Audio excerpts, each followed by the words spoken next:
I never imagined that the person I trusted the most would betray me in the most unimaginable way. I was 32 when the truth came crashing down on me. My sister, the one I grew up with, shared secrets and dreams, had committed the ultimate betrayal. It was a chilly autumn evening when I stumbled upon the truth. William, my then fiancé, had left his phone on the kitchen counter. A message popped up, glaring at me with its harsh reality. It was from my sister, a message that was clearly not meant for a brother-in-law. My heart sank as I read the words, "I miss you, can't wait for our little family to be complete." Confronting William was a blur of tears and disbelief. Why her? Why my sister? I remember asking, my voice trembling. William couldn't meet my eyes. "It just happened. I'm sorry. I never meant to hurt you," he muttered. The apology sounded hollow, a feeble attempt to mend a wound too deep. The pain was unbearable, but what came next was even worse. It was a confrontation I had dreaded, but I couldn't avoid. I went to my sister's house, my mind swirling with anger and hurt. The door opened, and there she stood, her eyes betraying a flicker of guilt. "Is it true?" I asked, my voice barely a whisper. She sighed, looking down at her swollen belly. "Yes, it's true." "I'm so sorry," she said, her voice laced with a remorse that did little to soothe my pain. "Sorry? You destroy my life, and all you can say is sorry?" I couldn't contain the bitterness in my voice. She reached out, but I recoiled. "Please understand, it wasn't planned. I never meant to fall for William," she pleaded. "But you did, and now you're carrying his child, another one," I said, the reality sinking in. The conversation that followed was a blur of tears, excuses, and apologies, none of which could undo the betrayal. I left her house with a heavy heart, knowing that our relationship could never be the same again. I had lost not just my fiancé, but my sister too. In that moment, I made a decision. I would cut her out of my life completely. The weeks following the revelation were the hardest of my life. The betrayal left a gaping hole in my heart, one that seemed impossible to heal.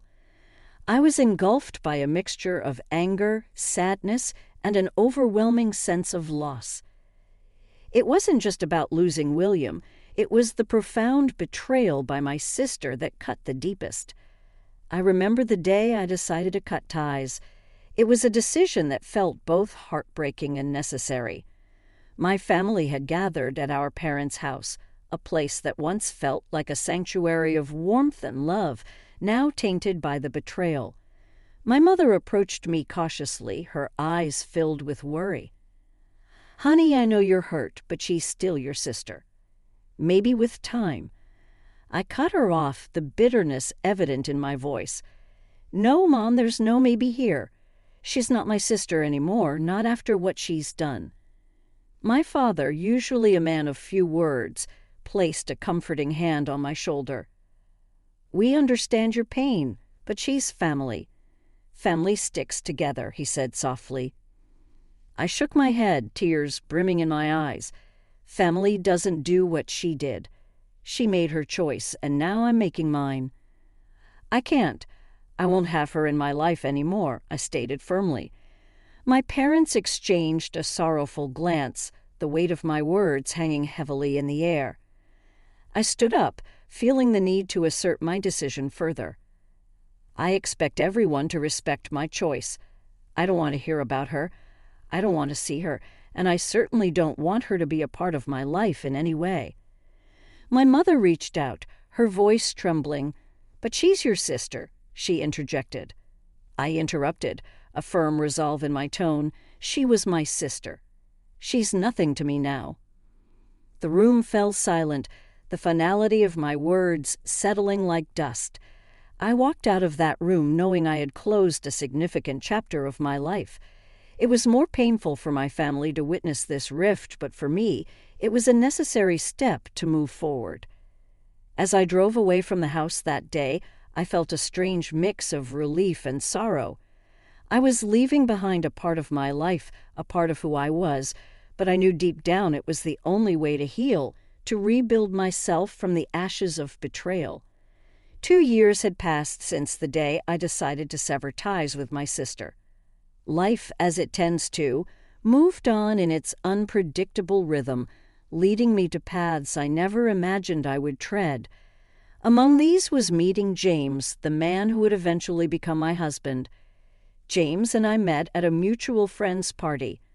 I wasn't keen on attending, still nursing the wounds of my past, but something about that evening felt different. It was there amidst laughter and casual chatter that I saw James for the first time. He had a kind smile and eyes that seemed to understand the world in a way few did.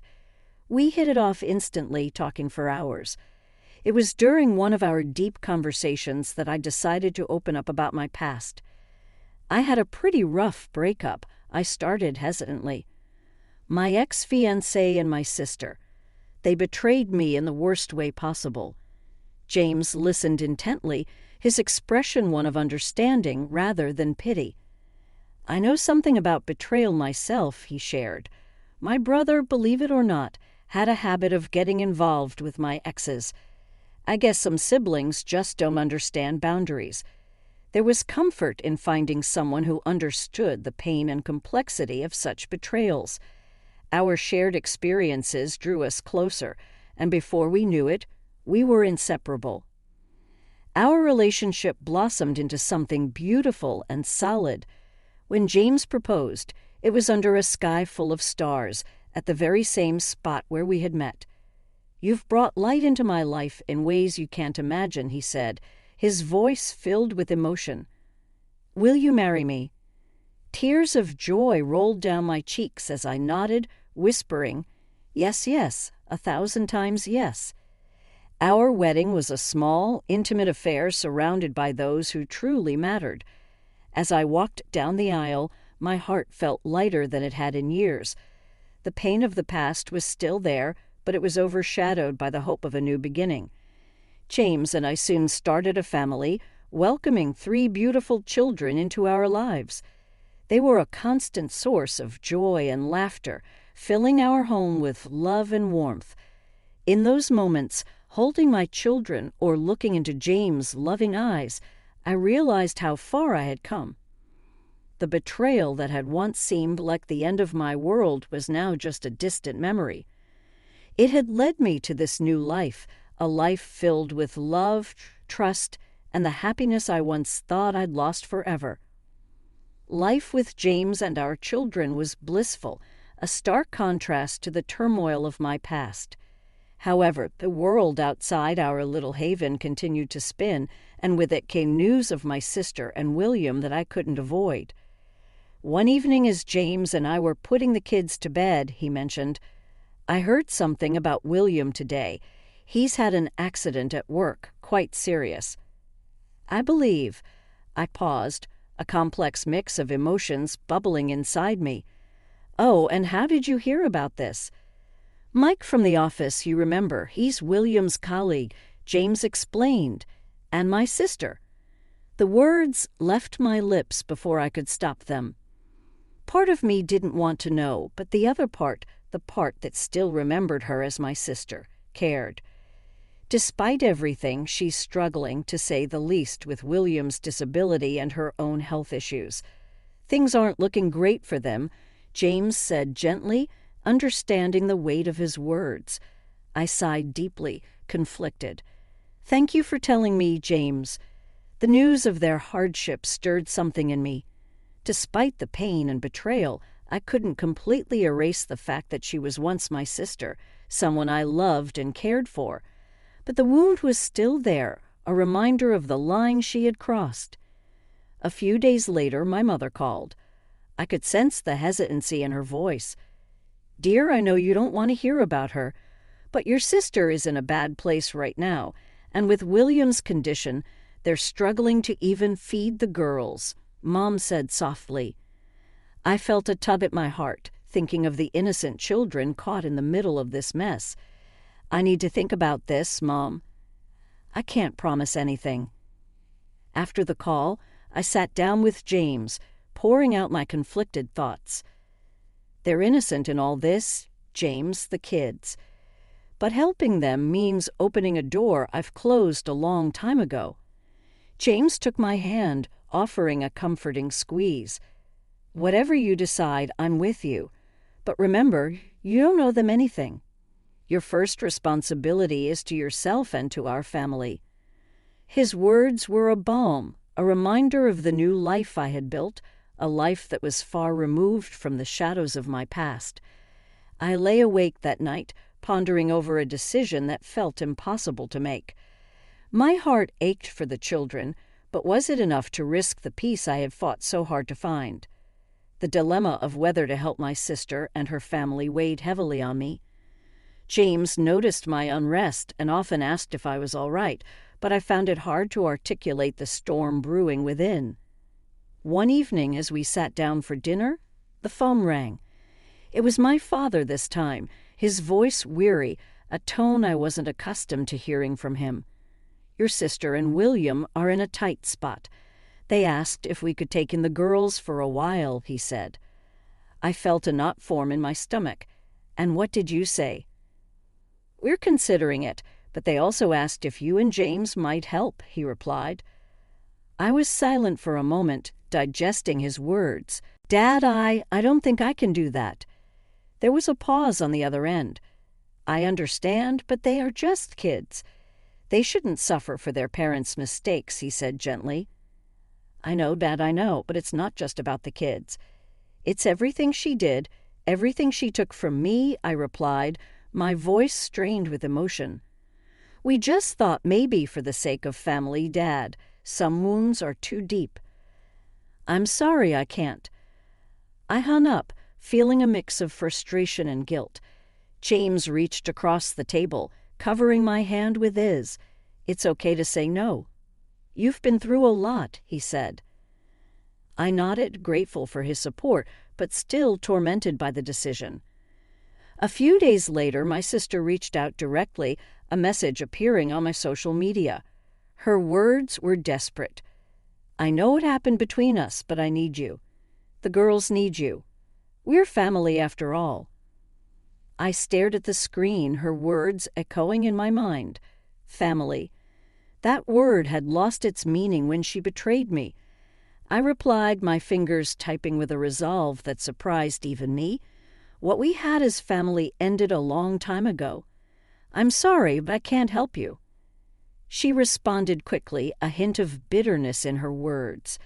How can you be so cold? They are just kids, and they have their parents and grandparents.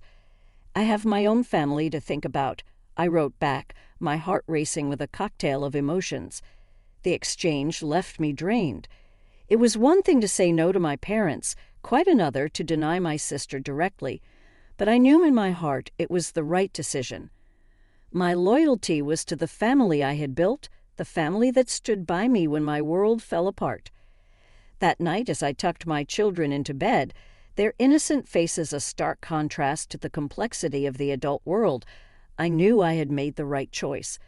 My duty was to protect them, to ensure their world remained unscathed by the shadows of my past. Despite my clear message on social media, my sister refused to take no for an answer. A few days later, she tried to contact me again, this time through a more direct approach. I was in the kitchen preparing dinner when I heard the familiar tone of an incoming video call. Hesitantly, I accepted the call, and there she was, my sister, her face warm with stress and worry. Please, I'm begging you, we're at our wits' end here. William can barely move, and I'm struggling to keep up with everything, she pleaded, her voice cracking with desperation. I took a deep breath, trying to steady my racing heart. I told you already, I can't help you. I'm sorry. But we're sisters, she insisted, tears welling up in her eyes. Remember how we used to dream of our future together, how we promised to always be there for each other. That was a long time ago, before you made your choice, I said, my voice steady despite the turmoil inside me. She was silent for a moment, then said, It's not just about us anymore. It's about the girls. Don't they deserve a chance? I felt a pang of sympathy, but it was quickly overshadowed by the memories of betrayal. They do deserve a chance, but not at the cost of my family's peace. You have other people who can help. She sobbed openly now, her face a portrait of anguish. I never meant to hurt you like this. I was just lost.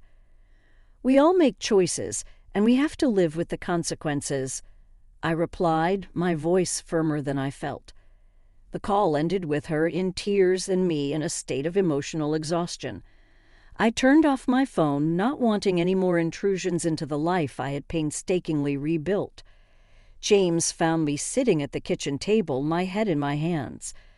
"Are you okay?" he asked, concern etched on his face. I looked up at him, grateful for his presence. It was my sister. She's trying to guilt me into helping them. He sat down beside me, taking my hands in his. "You don't owe her anything. You've suffered enough because of her actions.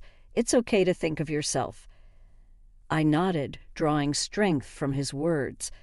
That night, as I lay in bed, I realized that my sister's pleas had only strengthened my resolve. I had moved on, and I couldn't let the ghosts of my past disrupt the life I had so carefully built. The decision to stay away from her was not just a choice, but a necessity for my own well-being and for the sake of my family. My decision to not help my sister and her family was met with mixed reactions from my family. Some understood my stance, but others, particularly my extended family, viewed it as heartless. The subject came up during a family gathering at my parents' house, a setting that once felt like a refuge but now seemed more like a battleground. As we sat around the dinner table, my aunt, always one to speak her mind, broached the topic. "I can't believe you're turning your back on your own niece and nephew." "They're just children," she said. I felt all eyes on me, the weight of their judgment heavy in the air. "It's not a decision I made lightly," I started, trying to keep my voice calm. "But there's a lot of history there that can't be ignored. But they are innocent in all of this," my uncle chimed in. "Shouldn't they be spared from the sins of their parents?" I understand that, and I sympathize with them, but being involved with my sister again, even indirectly, is something I can't handle. It's a boundary I've set for my own well-being. I explained. My mother, always the peacemaker, tried to soften the atmosphere. Let's not forget what she went through. This isn't an easy situation for anyone. The conversation shifted, but the tension lingered. Later in the kitchen, my cousin approached me. "I get that you're hurt, but don't you think this grudge has gone on long enough? She's family, after all." I leaned against the counter, feeling a familiar frustration rise within me. It's not just a grudge. What she did changed everything. I've moved on, and I can't go back to that dark place again. My cousin shrugged, a clear sign of disagreement, and walked away. As James and I drove home that night, the silence in the car was a stark contrast to the cacophony of the family dinner. He finally broke the silence. "Your family means well, but they don't fully understand what you went through. And that's okay. You don't have to justify your feelings to anyone." His words were a balm, soothing the sting of the evening's events. I realized then that family isn't just about blood relations. It's about who stands by you, understands your pain, and respects your decisions. James was my family, and with him, I had found a haven of understanding and acceptance. The backlash from my relatives was just noise compared to the symphony of support I had in him. The aftermath of the family gathering left me in a contemplative mood. I found solace in the nursery, watching my children sleep peacefully, unaware of the complexities of adult relationships. James joined me, wrapping his arm around my shoulder. "You've been quiet since we got back," he observed softly. I sighed, leaning into his embrace. "It's just, everyone thinks I'm being unreasonable, but they don't understand how deep the hurt goes. They might never fully understand, and that's okay. You have every right to protect yourself and our family." His words were a reminder of the safe haven we had built together. Yet the family's words echoed in my mind, stirring a whirlpool of doubt and guilt. A few days later, I found myself at my parents' house, helping my mom with some chores. She seized a quiet moment to speak her mind. "You know, your sister called me crying the other day," she said, her voice tinged with concern. I paused, the dishcloth in my hand momentarily still. "Mom, she's really struggling, and those kids." My mom's voice trailed off, laden with unspoken pleas. I took a deep breath, steeling myself. "I know it's hard, Mom, but I have to think about my mental health, too." Being around her, even indirectly, would bring back a lot of pain. My mom reached out, touching my hand gently. "I understand, dear. I just wish things were different." "So do I, Mom. So do I whispered, feeling a familiar ache in my heart. That conversation with my mom stayed with me for days. It wasn't just about making a choice. It was about standing by it, even when it was questioned by those closest to me. One evening, while putting the kids to bed, my eldest asked, "Mommy, why don't we ever see Auntie?" Her question caught me off guard. "Well, honey, sometimes people have disagreements, and it's better for them to stay apart, like when I don't want to play with Tommy because he took my toy, something like that," I replied, tucking her in. Lying in bed later that night, I thought about my daughter's innocent question. My decision not only affected me, but also the perception of my children. It was a sobering thought, but I knew I had to stand my ground for the sake of my own well-being and for the healthy environment I wanted for my children. They deserved a mother who was whole, not fragmented by the ghosts of her past.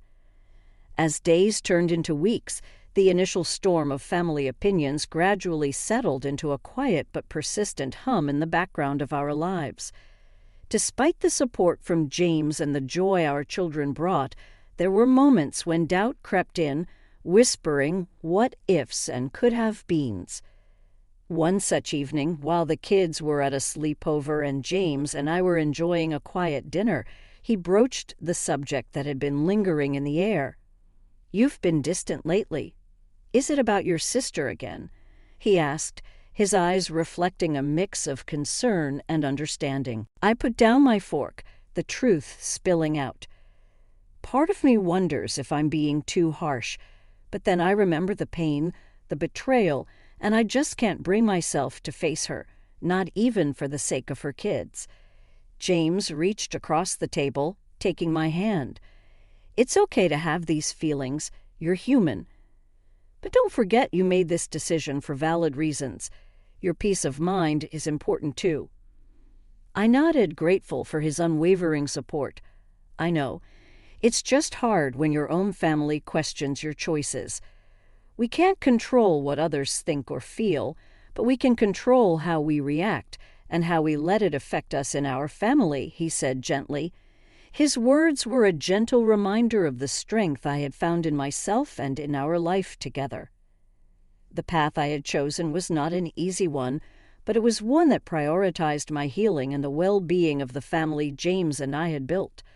A few days later, during a phone call with my dad, he hesitantly mentioned my sister again. "I just thought you should know your sister's been asking about you. She's worried, despite everything," he said softly. I felt a twinge in my heart, but the resolve was still strong. "Tell her I'm fine, Dad, but that's all, please." "I don't want any more messages or updates," I said, a sense of finality in my voice. Hanging up the phone, I realized that while the past would always be a part of me, it did not define me. My choices, difficult as they were, had led me to a place of growth and newfound strength.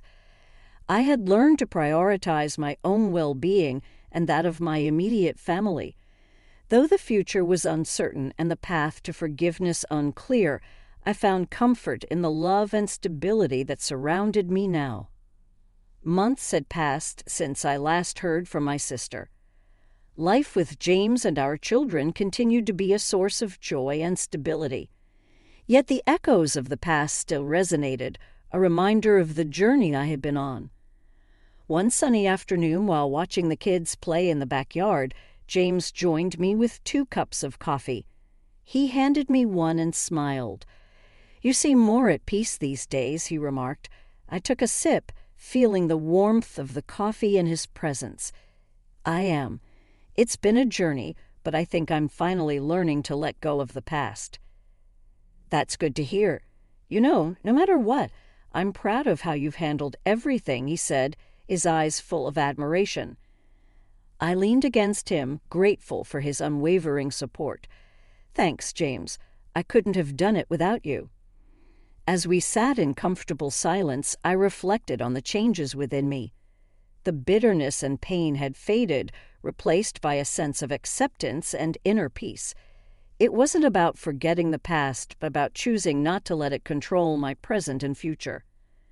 Later that week, while sorting through some old boxes, I came across a photo of my sister and me in our younger days. For the first time in a long while, I looked at it without the sting of betrayal. Instead, there was a recognition of the bond we once shared and an acknowledgement of the separate paths we had taken. That evening, as James and I put the kids to bed, our youngest asked, "Mommy, do you have a sister?" I paused, tucking her in. "Yes, honey, I do. But sometimes, even with family, people grow apart." "Will you ever see her again?" she asked, her eyes wide with curiosity. I kissed her forehead, a bittersweet smile on my lips. "Maybe one day, sweetie, but for now we have our own happy little family, and that's what matters." As I turned off the lights, I realized how far I had come. The journey through pain and betrayal had led me to a place of strength and resilience. My family, James and our children, were my anchor, my source of unconditional love and support. Lying in bed that night, I felt a sense of closure. The chapter of my life involving my sister would always be a part of my story, but it no longer defined me. I had moved forward, not just moved on. And in doing so, I had found a deeper understanding of myself and what truly mattered in life. My heart was at peace, knowing that the future held promise and hope, and I was ready to embrace whatever came next with my loving